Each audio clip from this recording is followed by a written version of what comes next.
Good evening.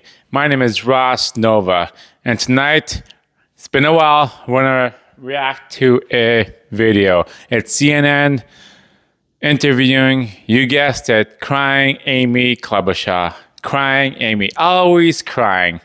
Now in this video, you'll see the host asking a very simple, a reasonable question. I think it's a very, very good question.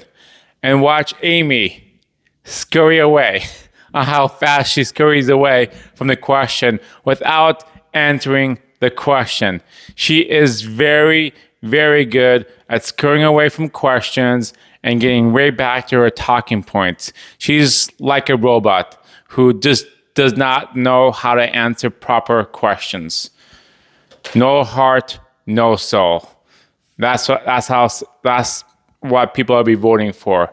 No heart, no soul, crying Amy. Here we go. Ramped up his crackdown on immigration, he made this claim on Truth Social. Quote, hundreds of thousands of refugees from Somalia are completely taking over the once great state of Minnesota. Somalian gangs are roving the streets looking for prey as our wonderful people stay locked in their apartments and houses, hoping against hope that they will be left alone. Well, joining me now is the senior senator from the great state of Minnesota. Here's a question. Amy Klobuchar. Let's start with that. Here's a question. Does Minnesota have a problem with gangs roving the streets? Every state has a problem with crime, but what the president has done here is taken a horrific crime that occurred in Washington, D.C., where... See how fast she just scurried away from the question? Straight to Trump. I bet you she has written beautiful, beautiful love letters to Trump. She just can't stop talking about Trump. Trump, Trump, Trump. I think he's trumping her up. Trumping her up. Oh boy. Here we go. One beloved Guard member is still struggling for his life. Another was shot and killed. And the perpetrator is behind bars and being prosecuted. He took that case, and then he went 2,400 miles away to Somalia indicted an entire group of people. What does that got to do with gangs? In my state, as well as later all naturalized citizens, 24 million people in the United States. She's about to cry. America. This is what he does, and he tries to stoke division and make people hate each other.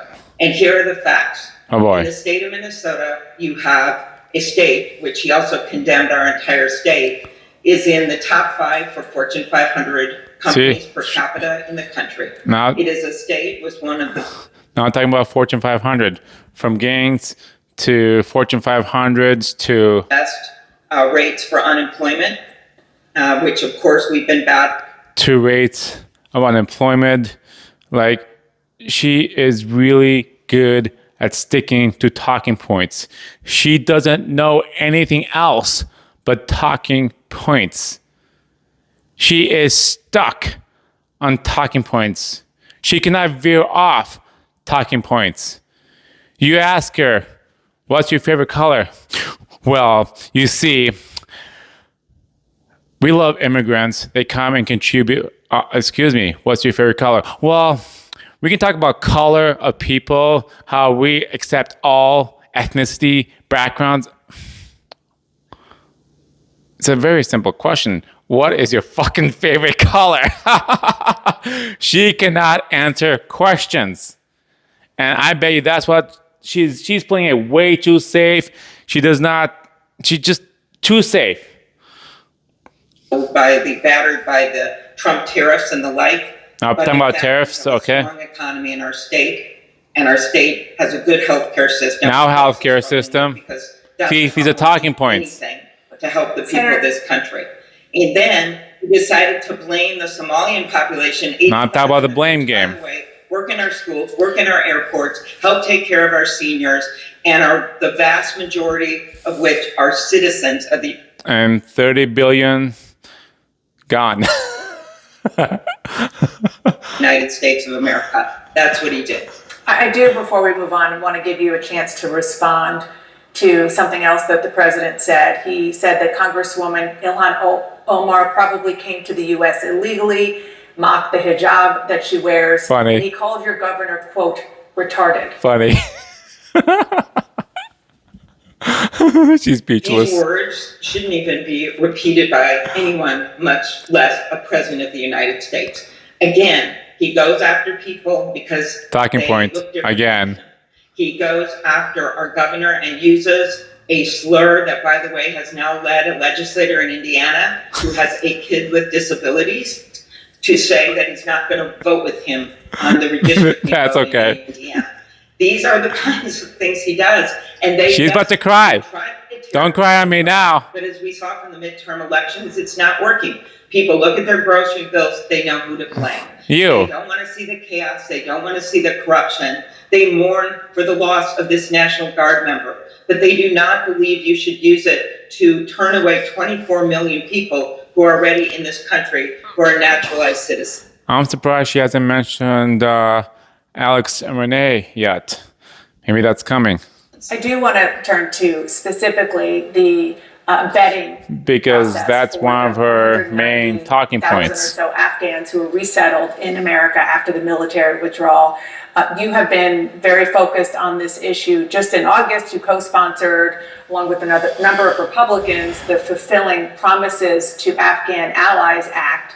It would offer legal status for Afghans who were wartime allies, also enhancing how they were vetted. Okay, I can't listen to this anymore. I swear, I can't. Question is about gangs. Is it a serious problem in Minnesota? And the answer is absolutely, it's a serious crime.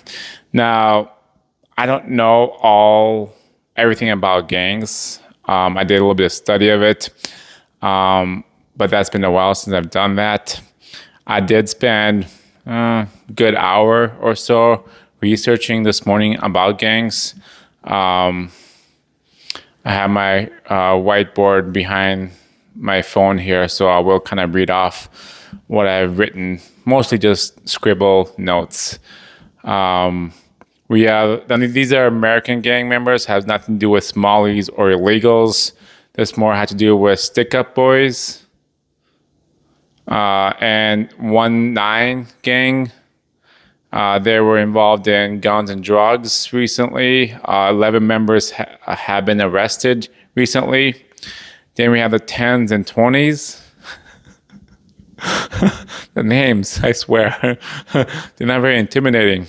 7 members were arrested. 50 shootings they were involved in. We have the 30s and 40s. I'm just kidding.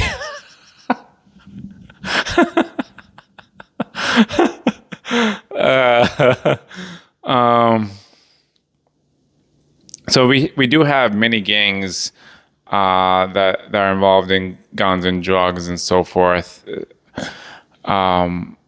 Moving on, we do have Somali gangs. Based on what my understanding is, they're older teens, as I should say, anywhere from 16 to 20, 21. 21 being kind of the oldest. Of course, there are a lot older as well too, but I think that's about the age range for Somali gangs. There's some that are called outlaws with a Z. Maybe misspelled, like kind of like luring.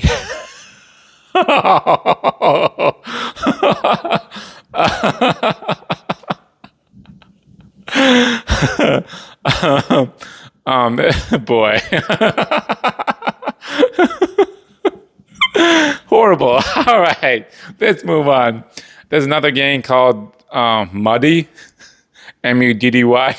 I guess they're dirty. Yeah, I know. So some of these gangs have been recently involved in shooting in malls. I kind of vaguely remember, but not enough to know what happened. High school graduation, I do remember that. That took place in a college facility.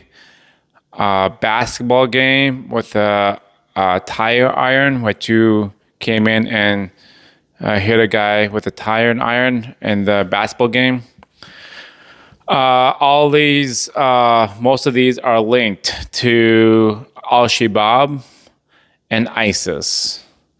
A lot of these gangs and other people are also involved with fraud, as you have known on the news for the past 3 months now, maybe longer. We also have the Rough Tough gang. We have the Hot Boys. Again, leering. We have the Somali Mafia gang. We have the MWA gang. I can't remember what that stood for. I just put MWA. I was lazy. Most of them are involved in armed robbery and drugs. Most of these people, or gangs, people, whatever, they're located in Cedar Riverside. That's north of George Floyd, South Minneapolis, is my understanding. Also, Omar's district is up 316%.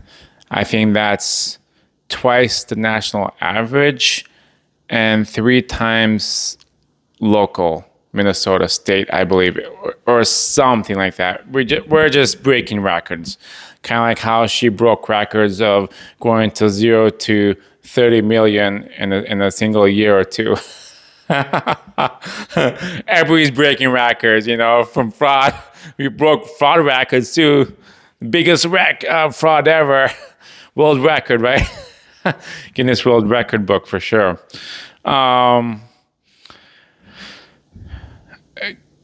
We really cannot avoid gangs. There'll always be gangs. Once we remove one, another steps in.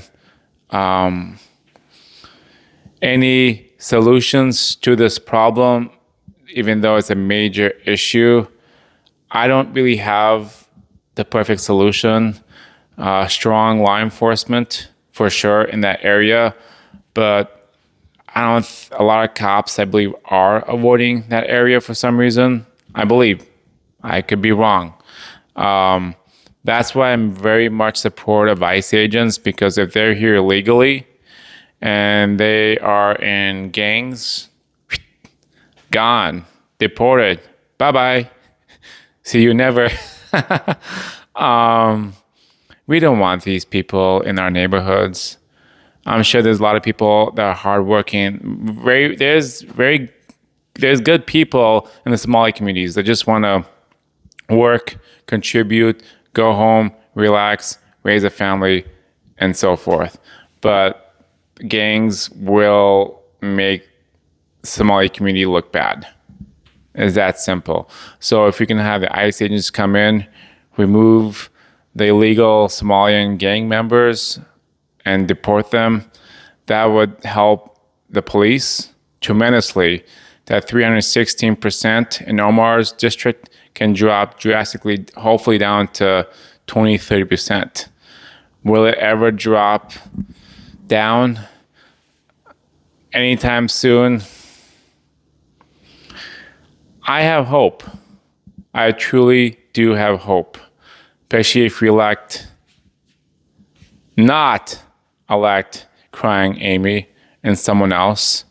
We need very strong law enforcement in the Cedar River district, in Omar's district for sure.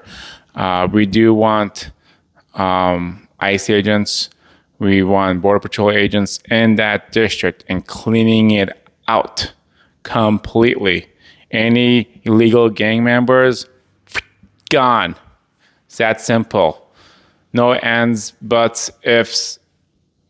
You're a gang member, you're here illegally, gone. You've committed crime, gone. It's that simple. We want it cleaned up. We want to lower our crimes. We want kids to be able to walk to the grocery store, or gas station, grab some snacks, munchies, go back home and watch a movie, enjoy their evening safely. I'm 110% all about safety, safe communities, family-friendly communities, neighborhoods. I want, people to know their neighborhood, know their neighbors. Does anybody know, who lives across the street? Do you know who lives 2 houses down? I do. I know the people across the street in the business who owns it. I know the people across the street. I know the people behind on the other side of the street. I know those people. I know my neighbor on the other side. I know the neighbor 3 houses down. Personally, I have their phone numbers. I talk to them oftentimes. I know 1, 2, 3, 4, 5, 6, 7 houses at least, names. I get their phone numbers. There's apartments across the street. I've met the people in the office. I know people on the other side of the apartments as well too. I encourage people to go out, get to know your neighbors. Bring a pizza. Say, hey, my name is Ross Nova. If you have anything, if you need any help, let me know. I'll do my best. I shovel snow. Every time it snows, I go around the neighborhood and I shovel as many driveways as I can. I have a snowblower. If it gets very heavy snow, I go snowblow the whole neighborhood as much as I can while I still have gas, right? I fix fences. My neighbor will call me and say, hey, can you fix fences? I was like, sure. Cover the materials. Labor will just charge you free pizza, frozen pizza, $10. Easy peasy, right? That's what we should be doing in our neighborhoods in Cedar River. There shouldn't be no gang wars and stuff. If we can remove that, we can start coming out of our houses, talk to our neighbors across the street, kitty corner across the streets. Our kids should know the kids across the street and not fear for their lives, whether they're going to be shot or not. That's what I'm all about, Anyway, I think I've answered the question that the reporter asked. Ross Nova, shooting forward, brighter, bolder, with safer neighborhoods, gangs out for a better tomorrow. Thank you.